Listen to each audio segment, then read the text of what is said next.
नमस्ते बच्चों, 8वीं कक्षा के हम पूर्व ज्ञान में दिल्ली से पत्र पाठ के बारे में जानकारी ली है। दिल्ली से पत्र यानी एक लड़का दिल्ली की सैर यात्रा करता है और अपने पिताजी को वहां देखे गए स्थानों के बारे में पत्र लिखता है। पत्र का क्या प्रामुख्यता है और पत्र कैसे लिखे जाते हैं, इसके बारे में तो आपको पूर्व ज्ञान में बता चुके हैं। बच्चों, आप पाठशाला पर अपने पाठ्य पुस्तक मिल रहे हैं, आप पाठ्य पुस्तक लीजिए और ऑफलाइन वीडियो जो चल रहे हैं तेलुगु से लेकर सोशल यानी सांख्यिक शास्त्र तक जो भी है वह ऑफलाइन वीडियो चल रहे हैं। वीडियो सब देखिए और जो भी आपको डाउट है यानी जो भी आपको समस्या है तो आप अपने गृह पेरेंट ऐप में गृह कार्य के रूप में रखकर उसकी समस्या का समाधान पा सकते हो।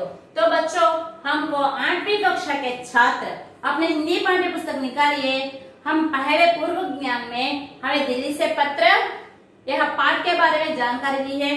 तो आज आइए हमें 7वां पाठ त्योहारों का देश। यहाँ ऐसा आप अपने हिंदी पाठ्य पुस्तक में पृष्ठ संख्या 42 पेज नंबर 42 यहाँ पर दिया गया है और यहाँ हमें एक चित्र दिखाई दे रहा है। यहाँ एक हमें चित्र दिखाई दे रहा है। तो देखो अपने बच्चों, अपने हिंदी पाठ्य पुस्तक निकालिए और देखिए यहाँ चित्र में क्या क्या दिखाई दे रहा है। एक दो लड़के यानी मुसलमान दो लड़के ईद मुबारक कहकर एक एक शुभकामनाएं दे रहे हैं और हमको सांता क्लॉज यानी सांता क्लॉज क्रिसमस यहाँ क्रिसमस के इस त्योहार पर यहाँ इन्होंने सांता क्लॉज बेंट बच्चों को बेंट दे रहे हैं। और यहाँ कई संक्रांति के त्योहार पर यहाँ बसवन्ना यानी यहाँ पर ऐसे ये मांगते हुए घरों को हर दिन लोग घरों पर आकर कुछ दान लेने का इस चित्र हमें यहाँ दिखाई दे रहा है। तो देखो बच्चों, यहाँ प्रश्न दिया गया है, चित्र में क्या क्या दिखाई दे रहा है। एक औरत हरे हरदास को अपने दानता से कुछ डाल रही है यानी चावल या कुछ डाल रही है और एक लड़की अपने घर के सामने यहाँ रंगीन यानी वह यहाँ पर रंगीन डाल रही है। और इस तरह हमें यहाँ कुछ घर और मस्जिद और ईसाई घर और यहाँ मंदिर सब कुछ दिखाई दे रहे हैं। चर्च, टेम्पल और मस्जिद सब कुछ यहाँ दिखाई दे रहे हैं। वे एक दूसरे से क्या कर रहे होंगे? त्योहार की विशेषता यानी त्योहार की शुभकामनाएं दे रहे होंगे। त्योहारों का हमारे जीवन में क्या महत्व है? ఫెస్టివల్స్ దీని యొక్క ఇంపార్టెన్స్ మన లైఫ్ లో దీని యొక్క ఇంపార్టెన్స్ ఏంటి మన లైఫ్ లో రోజు అన్నమాట। అంటే రొటీన్ లైఫ్ కి భిన్నంగా ఏదైనా ఫెస్టివల్ వస్తుంది అంటే ఫస్ట్ మనం షాపింగ్ అన్నమాట, ఇల్లు మనం క్లీన్ చేసుకోవడం మొదలు పెట్టుకుంటాం। 1 వీక్ 10 డేస్ తర్వాత దసరా లేకపోతే సంక్రాంతి లేకపోతే రంజాన్ తర్వాత క్రిస్మస్ ఏదైనా ఎవరి యొక్క ఫెస్టివల్ అయినా సరే వస్తుంది అంటే ఫస్ట్ టు ప్రిపేర్డ్ అన్నమాట। మనము शॉपिंग చేస్తాము, కొత్తగా కావాల్సినటువంటి नए नए कपड़े यानी हम शॉपिंग मॉलों को जाते हैं और हमके जो वस्तु जरूरत होती है उसे हम खरीद लेते हैं और त्योहार के दिन हमें कुछ नए नए पकवान बनाकर खाते हैं। जो गिरजाघर को जाने वाले गिरजाघर को और मस्जिद को जाने वाले मस्जिद को और मंदिर को जाने वाले मंदिर को जाकर पूजा कार्यक्रम करते हैं और उस दिन हर एक दूसरे से त्योहार की शुभकामनाएं बताते हैं और एक घर के जाकर वह शुभकामनाएं बताते हैं। इस तरह खुशी से यानी त्योहार के समय भगवान को याद करते हैं और भगवान की पूजा करते हैं। इस तरह हमें त्योहारों के बारे में दिखाई दे रहा है। त्योहार के दिन सब कुछ खुशी से रहते हैं, सवेरे उठते हैं और अभ्यंगन स्नान करते हैं और मंदिर जाते हैं और मस्जिद जाते हैं, नमाज पढ़ते हैं और पूजा करते हैं। इस तरह अपने त्योहारों में यहाँ बताया गया है। तो देखिए बच्चों, छात्रों के लिए सूचनाएं, विद्यार्थी लोगों को इंस्ट्रक्शंस है। पाठ के चित्र देखो, चित्रों के आधार पर कल्पना कीजिए कि पाठ में क्या बताया होगा। ఇక్కడ ఏం చేయమని చెప్తున్నాడు నాన్న? టెక్స్ట్ బుక్ లో ఈ పిక్చర్ చూడమని చెప్పేసి చెప్తున్నాడు। టెక్స్ట్ బుక్ లో ఉన్నటువంటి ఈ పిక్చర్ ని చూడమని చెప్తున్నాడు। ఈ పిక్చర్ లో మనకి ఏమి చెప్పబడి ఉండవచ్చు అని చెప్పేసి క్వశ్చన్ చేస్తున్నాడు। ఏం చెప్పబడి ఉండొచ్చు? సో ఒక కులము మతానికి అతీతం కాకుండా మనకి ఫెస్టివల్స్ గురించి ఇక్కడ చెప్తూ ఉండొచ్చు। తర్వాత పాठ पढ़ो नए शब्द और वाक्य रेखांकित कीजिए। లెసన్ ని చదవమని చెప్పేసి అంటున్నాడు। కొత్త వర్డ్స్ ఏవైతే ఉన్నాయో మనకి ఆ లెసన్ లో కొత్త వర్డ్స్ ఎక్కడైతే కనిపిస్తున్నాయో మనకి उसके नीचे गीता यानी लाइन खींचिए। हार्ड वर्ड्स जो भी आपको कठिन शब्द है उसे आप नीचे रेखा खींचिए। नए शब्द और वाक्यों के बारे में मित्रों से चर्चा करो। కొత్త వర్డ్స్ గురించి గాని కొత్త సెంటెన్స్ గురించి గాని మీ ఫ్రెండ్స్ తో చర్చించండి అని చెప్పేసి అంటారు। नए शब्दों के अर्थ शब्दकोश में ढूंढिए। కొత్త వర్డ్స్ యొక్క మీనింగ్స్ తెలియకపోతే శబ్దకోశ అనే డిక్షనరీలో చూడండి అని చెప్పాడు। సో మనకి ఇక్కడ మన భారతదేశము అనేటువంటిది हमारा भारत त्योहारों का देश है ऐसा कहा जाता है। कई त्योहार मनाते हैं भारत देश में, यानी कई धर्म, यहाँ मुस्लिम और सिख और ईसाई और हिंदुओं जो भी है उन लोगों के त्योहार खुशी से मना रहे, इसलिए भारत को क्या कहा जाता है? त्योहारों का देश। भारत देश को त्योहारों का देश कहा जाता है। तो आइए बच्चों, यह त्योहारों का देश एक कविता पाठ कविता के रूप में दिया गया है। तो यहाँ देखेंगे पृष्ठ संख्या 23 43 पेज नंबर 43 లో చూద్దాం చూడండి అమ్మా। मन भावन सावन आते ही हरियाली छा जाती है। मन भावन सावन मन भाने वाला అంటే అర్థం ఏంటంటే మనసుని రంజింపజేసేటువంటిది, మనసుని సంతోష పెట్టేటువంటిది।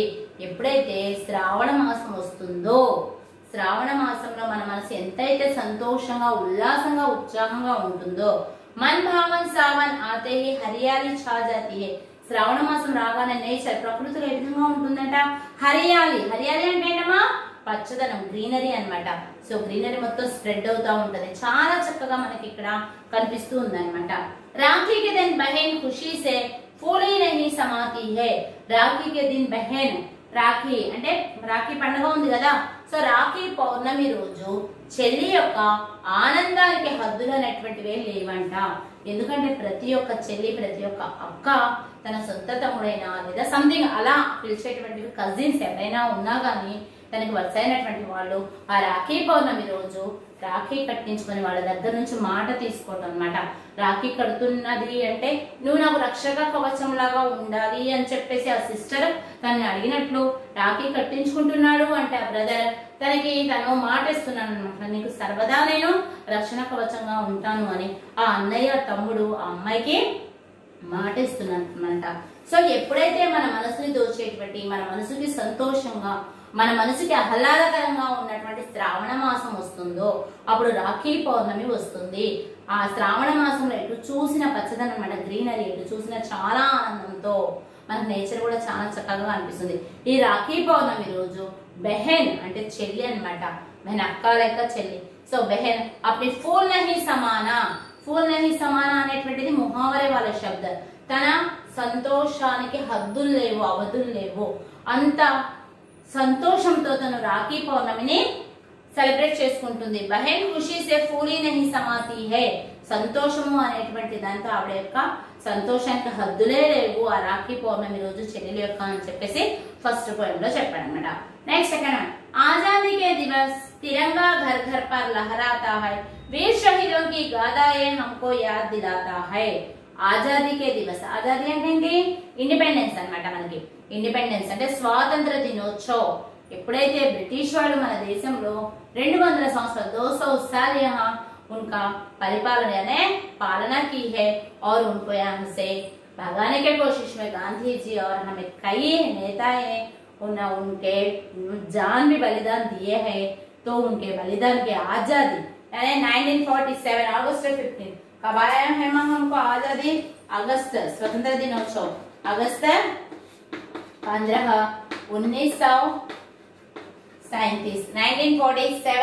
1947 अगस्त 15 को हमें स्वातंत्र यानी आजादी दिवस।